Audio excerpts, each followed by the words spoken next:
Hello friends, मैं तेजकन शर्मा टीके study classes में आपका बहुत बहुत स्वागत करता हूं। आज हम राजस्थान की जो भौतिक प्रदेश है उन भौतिक प्रदेशों का तुलनात्मक अध्ययन आज करते हैं और बहुत बढ़िया तरीके से इसके बारे में चर्चा करते हैं। देखिए, यहाँ पे ये तो आधार है, ठीक है जी। थार का मरुस्थल, अरावली पर्वतमाला, पूर्वी मैदान और दक्षिण पूर्वी पठार की हम बात करते हैं। यहाँ पर जो ग्रीन पेन से लिखे हैं ये उद्भव है, क्षेत्रफल है, स्थिति है, ठीक है। ओके, बात करते हैं थार के मरुस्थल की। बात करते हैं सबसे पहले, यानी कि सबसे पहले थार के मरुस्थल की सॉरी ये उद्भव है, तो उद्भव की बात करते हैं कि थार का मरुस्थल किस कैसे उसका उद्भव हुआ है। देखिए, थार का मरुस्थल का उद्भव है दैट इज सागर का भाग, जो मैंने आपको फर्स्ट चैप्टर में इसके बारे में आपको बहुत डिटेल से मैंने बताया था। अरावली पर्वतमाला का उद्भव होता है गोंडवाना लैंड का भाग है ये, ठीक है। और जो पूर्वी मैदानी प्रदेश है इसका किसका अवशेष है, ये तैतीस सागर का अवशेष है। दक्षिणी पूर्वी पठारी भाग है उसका ये किसका अवशेष है, गोंडवाना लैंड का अवशेष है। तो डियर फ्रेंड्स, ये तुलनात्मक अध्ययन है, इसके भी आप लगातार नोट्स बनाते जाइएगा। बहुत अच्छे नोट्स बनेंगे आपको, मेरे को पता है। अगर फिर भी कोई डाउट है तो मेरे को आप कमेंट डाल के आप लिख सकते हो, बता सकते हो। मैं आपके प्रॉब्लम का अच्छी तरह से उसकी समाधान कर सकता हूँ। ओके, बढ़ते हैं स्थिति की बात कर सॉरी पहले हम क्षेत्रफल की बात करते हैं। क्षेत्रफल की बात अगर करें तो थार का मरुस्थल है, इसका क्षेत्र एरिया कितना आता है, 61.11% आता है, यानी सबसे बड़ा है। इसके बाद में अरावली पर्वतमाला का जो क्षेत्रफल आता है 9%, ये तीसरा स्थान रखता है। ओके, पूरी मैदानी भाग की बात करते हैं तो इसमें 23% क्षेत्रफल आता है, ये दूसरा स्थान आता है। इसके बाद दक्षिण पूर्वी पठारी की बात करते हैं 6.89% आता है, ठीक है।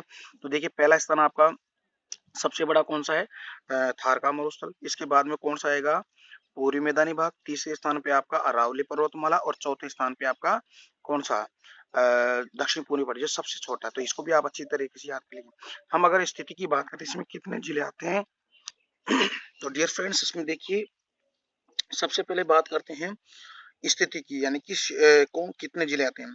पश्चिमी भाग में 12 जिले आते हैं थार के मरुस्थल में। देखिए कौन कौन से हैं, जरा इसको समझिए। गंगानगर, हनुमानगढ़, बीकानेर, जोधपुर, बाड़मेर, जालोर, सीकर, झुंझुनू, नागौर, चूरू, जैसलमेर और पाली। ये तो थारी के मरुस्थल की बात होगी। अरावली पर्वतमाला में आपका 13 जिले आते हैं।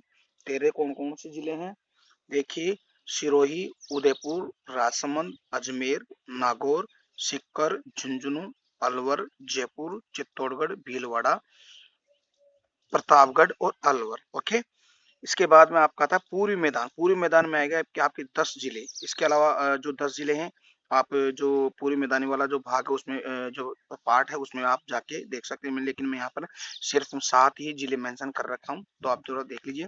धौलपुर, करौली, सवाई माधोपुर, भरतपुर, टोंक, जयपुर, अजमेर आते हैं।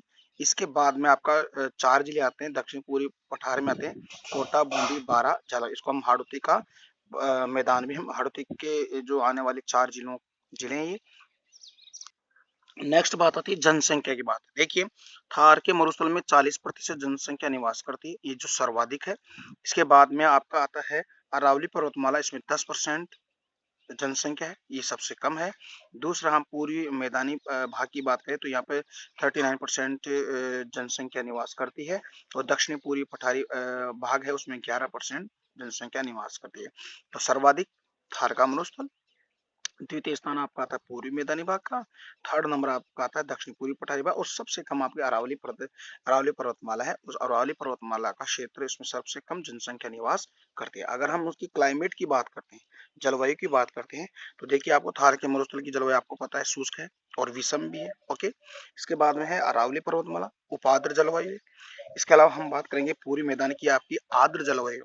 और पिछला जो वीडियो था उसमें आपको मैं बताया था दक्षिण पूर्वी पठारी भाग की जो जलवायु है वो कैसी है, अति आर्द्र जलवायु, क्योंकि यहाँ पर वर्षा की बात करें यहाँ पर 80 से 120 सेंटीमीटर बारिश होती है, इसलिए यहाँ की जलवायु कैसी है, अति आर्द्र है, ठीक है। तो हम जलवायु की बाद हम बात करें वर्षा की, यानी कि रेन की बात करते हैं। तो देखिए, थार का मरुस्थल उसमें 20 से 50 सेंटीमीटर तक बारिश होती है। और अरावली पर्वतों में 50 से 100 सेंटीमीटर तक, और पूर्वी मैदानी भाग से 50 से 80 सेंटीमीटर, और दक्षिणी पूर्वी पठारी भाग से यहाँ में होती है 80 से 120 सेंटीमीटर बारिश होती है। तो डियर फ्रेंड्स, ये तो आपकी जो वर्षा की बात होगी। आपको मैं एक बात वो फिर कहना चाहता हूँ, अगर आपको कोई भी प्रॉब्लम है जो आपकी ये वीडियो की क्लियरिटी के बारे में या नोट्स बनाने में है, या आपको और किसी बारे में जो चीज़ समझ में नहीं आ रही है, तो आप मेरे को कमेंट सेक्शन में कमेंट लिख के आप मेरे को बता सकते हो। मैं आपकी जो जो भी समस्या है उस समाधान मैं करूंगा। ओके, लेकिन इससे पहले एक बात और कहना चाहता हूँ, अपना जो टीके स्टडी क्लासेस का जो चैनल है, प्लीज़ उसको अपने फ्रेंड सर्किल में और इसको अत्यधिक लिंक को शेयर करिए और लाइक करिए, और अपना जो सब्सक्राइब करिए, और सब्सक्राइब करने के बाद जो बेल आइकन आता है उसको प्रेस कीजिए, ताकि जो भी मैं अपलोड करूँ यहाँ से वीडियो, वो अपलोड किया हुआ जो वीडियो है आपके पास सबसे पहले पहुंचे। ठीक है जी, आगे बढ़ते हैं। अब बात करते हैं यहाँ की मृदा की, बात करते हैं कि कौन कौन सी मृदा पाई जाती है। देखिए, आपको थार के मरुस्थल में रेतीली बलुई मृदा पाई जाती है, जिसको हम एंटी सोल्स के नाम से भी जानते हैं। देखिए, ये वाला जो पोर्शन है एंटी सोल्स, ये मृदा वाला, इंसेप्टी सोल्स, एल्फी सोल्स और वर्टी सोल्स के बारे में मैं आपको अगला जो टॉपिक है, अगला जो वीडियो आएगा, इससे पहले तो क्लाइमेट का आएगा, इसके बाद में जो वीडियो आएगा उसमें आपको बहुत बढ़िया तरीके से डिटेल से मैं ये सारी बातें विथ मैप के अकॉर्डिंग आपको पढ़ाने वाला हूँ। तो आप थोड़ा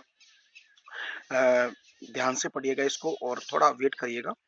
देखिए, ये तो रेतीली बलुई मृदा है, एंटीसोल। इसके बाद में लाल पीली भूरी मृदा, आप इंसेप्टिसोल मृदा भी कहते हैं इसको, ये अरावली पर्वतमाला की मृदा है। इसके बाद में पूरी मैदानी भाग की जो मृदा है, जलोढ़ मृदा है। दोमट मृदा, कांप मृदा, मैंने आपको बताया था कि जलोढ़ मृदा को जलोढ़ मृदा, कांप मृदा, कच्छारी मृदा, इसके नाम से भी जानते हैं।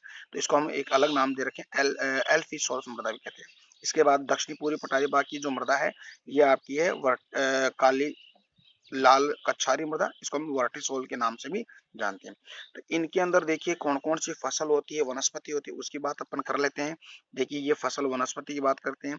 थार के मरुस्थल में ज्वार और बाजरा, जो मोटे अनाज होते हैं, वो रेतीले क्षेत्र में यानी कि थार के मरुस्थल में होते हैं। अरावली पर्वतमाला में आपको मक्का सर्वाधिक यहाँ पर उत्पादित होती है, और पूरी मैदानी भाग में आपको गेहूं, चना, सरसों वगैरह ये होती है, और दक्षिण पूर्वी पठारी भाग में कपास, अफीम और मसाले वगैरह जो नशीले पदार्थ होते हैं उनके बारे में उनका उत्पादन होता है। ठीक है, आगे बढ़ते हैं। भौतिक भाग यानी कि इनको कितने भागों में बांटा गया है। देखिए, थार के मरुस्थल की अपन ने शुरू वाले जो वीडियो था उसमें मैंने बताया था कि थार का मरुस्थल दो भागों में उसको डिवाइड किया जाता है, शुष्क मरुस्थल और एक अर्ध शुष्क मरुस्थल। और उसको मैंने ये भी बताया था कि शुष्क मरुस्थल और अर्ध शुष्क मरुस्थल को 25 सेंटीमीटर जो बारिश है वो उसको क्या करते हैं, विभाजित करती है। फिर बाद मैंने एक बात और बताई थी, अरावली पर्वतमाला। ठीक है, अरावली पर्वतमाला के पश्चिम में तो 50 सेंटीमीटर से बारिश होती है, और पूर्व में 50 सेंटीमीटर से अधिक बारिश होती है। ठीक है, शुष्क मरुस्थल, अर्ध शुष्क मरुस्थल, उसको बांगड़ भी कहते हैं। इसके बाद में अरावली पर्वतमाला का 3 भाग मैंने आपको बताया था, उत्तर पूर्वी अरावली पर्वतमाला, मध्य अरावली पर्वत और दक्षिण पश्चिमी अरावली पर्वतमाला। इनके बारे में मैंने बहुत डिटेल से आपको मैंने बताया, इसकी आकृति कहाँ से कहाँ तक, इसकी कितने मीटर ऊंचाई है, इसमें कौन कौन सी पीक, पहाड़ियां, पर्वत वगैरह, माउंटेन वगैरह, ये सब इसमें पाई जाए, सारी की सारी बात मैंने आपको बताई थी। तो ये हो गया। पूर्वी मैदानी भाग की अगर बात करते हैं, तो यहाँ पर बनास बेसिन, चंबल बेसिन और माही बेसिन, यानी कि यहाँ पर 3 ये नदियां बहती है। तो उसकी जो बेसिन है, उसका जो क्षेत्र है, उसका मैदान है, उसको हम 3 भागों में डिवाइड किया, पूर्वी मैदानी भाग। इसके लास्ट में आपको मैंने ये बताया था, दक्षिण पूर्वी पठारी भाग की मैंने 2 भाग बताए, साहबाज उच्च भूमि यानी कि 12, यानी कि इसका आकृति कैसे, घोड़े के नाल जैसी। इसके बाद डग गंगाधर उच्च भूमि मैंने आपको बताया था, झालावाड़, यानी कि ये उत्तर और पश्चिम भाग में स्थित है। तो ये आपका तुलनात्मक अध्ययन हुआ। डियर फ्रेंड्स, मेरे साथ बने रहिए, लगातार नोट्स बनाइएगा, और फिर हम अगला जो नया टॉपिक लेके आऊँगा क्लाइमेट के बारे में। तो अपने जो चैनल है उसको लिंक, शेयर और सब्सक्राइब करते हैं। थैंक यू, धन्यवाद, बाय बाय।